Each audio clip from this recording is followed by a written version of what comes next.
पहले मैं आपको अपनी संस्था के बारे में बताना चाहूँगा। संस्था के बारे में बताने से पहले मैं आपको अपने आप में इंट्रोड्यूस करता हूँ। मेरा नाम अरविंद कुमार सिंह है। मैं बेसिकली एक बिजनेसमैन कम और सोशल एक्टिविस्ट ज़्यादा हूँ। मेरी संस्था का नाम है द ग्रीन फाउंडेशन। पिछले 2.5 साल से हम पूरे भारतवर्ष में काम कर रहे हैं, लेकिन पिछले अगर 2 सालों का 2.5 साल का रिकॉर्ड देखें तो हमने झारखंड प्रदेश को सबसे पहले प्राथमिकता के आधार पर रखा हुआ था। वहाँ हमने जिला प्रशासन रांची, जिला प्रशासन बोकारो, नीति आयोग भारत सरकार, यूनिसेफ जो इंटरनेशनल संस्था है उनके साथ और WHO के साथ मिलकर के हमने एक अग्रणी भूमिका वहाँ अदा की है। सर्वप्रथम रही है जिला प्रशासन का एक कार्यक्रम था सुरक्षित दादा दादी नाना नानी प्रोग्राम, जिसमें कि हम वहाँ पे हमने एक अग्रणी भूमिका निभाई है।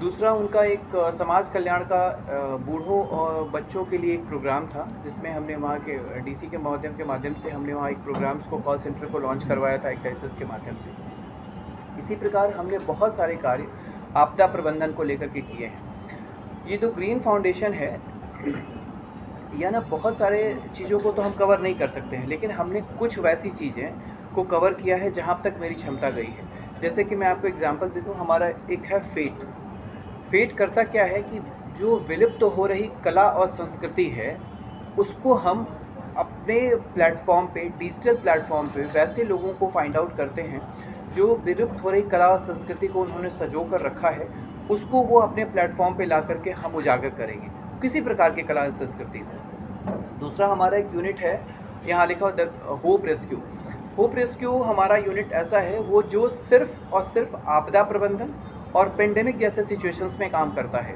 आपदा प्रबंधन में कुछ भी हो सकता है। अभी जैसे हिमाचल में बाढ़ आया हुआ था, परसों कल हमारी टीम वहाँ गई है और वहाँ पे लोगों से हमने रेस्क्यू ऑपरेशन स्टार्ट करवाया है।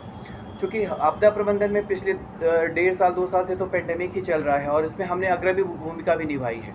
हमने बहुत सारे संसाधनों को, जो उनके पास पर्याप्त संसाधन थे और जो संसाधनों के अभाव में थे, उन दोनों को मर्ज करने का काम किया है। तीसरा हमारा ये है wow foundation, women and waves करके है।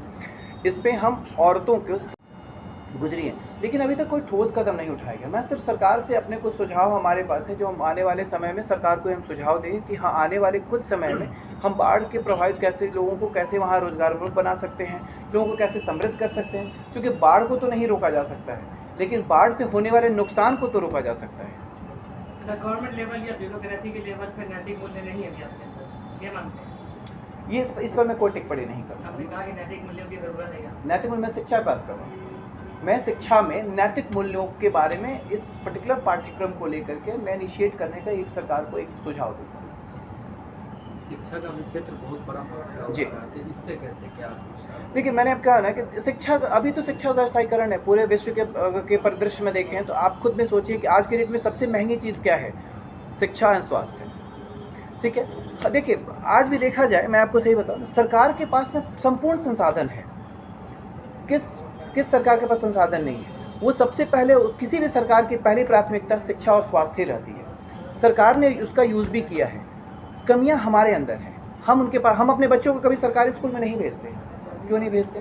हम पहले से पूर्वाग्रह से आश्रित होते हैं कि नहीं यहाँ जाएंगे तो यहाँ पे शिक्षा नहीं मिलेगी। ऐसा कुछ भी नहीं है। हम एक बार भेज करके देखें। तो शहर को चक के देखने वाली बात कर रहे हैं कि एक बार भेज के देखें कि शिक्षा मिलती है कि नहीं। इसको कैसे सुधारा जाएगी शिक्षा? देखिए, अगर आप भेजेंगे तो आपको मैं आपसे ये कहूँ सर कि आप मुझे एग्जैक्ट कमियों के बारे में बताएं। आप कहेंगे कि आप जो कमियां बताएंगे या तो पूर्वाग्रह से ग्रसित होंगी या जो आप किसी और के माध्यम से आपने जो एक्सपीरियंस है उसके माध्यम से। मैं पूछूंगा कि आपके पास पर्सनल एक्सपीरियंस क्या है, तो आप निरुत्तर रहेंगे। बिहार में शिक्षा स्वास्थ्य को लेकर तो काफी सर, मैं बिहार की बातें नहीं कर रहा हूँ। मेरे लिए तो वसुधैव कुटुंबकम की बातें मैं कर रहा हूँ। मेरा सवाल कुछ और है। वो इतना काफी मचा हुआ है, आप भी उसी बिल में शामिल हो जाएंगे, अपने आप को अलग कैसे करेंगे? आप ऐसे कितने लोगों से मिले जो नैतिक मूल्यों पे और एथिकल और मोरल वैल्यूज़ पे बात करते हैं? शायद बहुत कम। मैं उनमें से एक हूँ। मेरा नाम प्रतीक पांडे है। मैं जिला एवं सत्र न्यायालय वाराणसी में अधिवक्ता हूँ और स्टैंड फर्म फाउंडेशन एक इकाई है द ग्रीन फाउंडेशन की, जो मानवाधिकार पे काम करती है।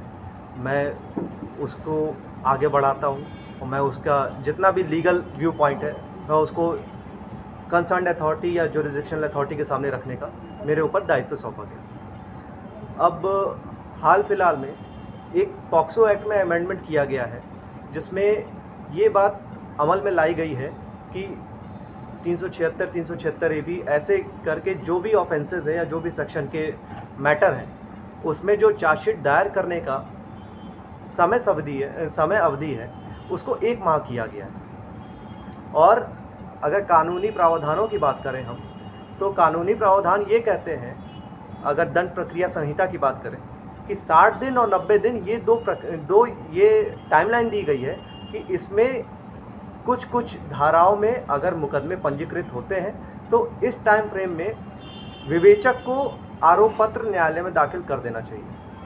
अगर वो दाखिल नहीं कर पाता है उस सूरत में जो अभियुक्त है उसको डिफ़ॉल्ट बेल का राइट है।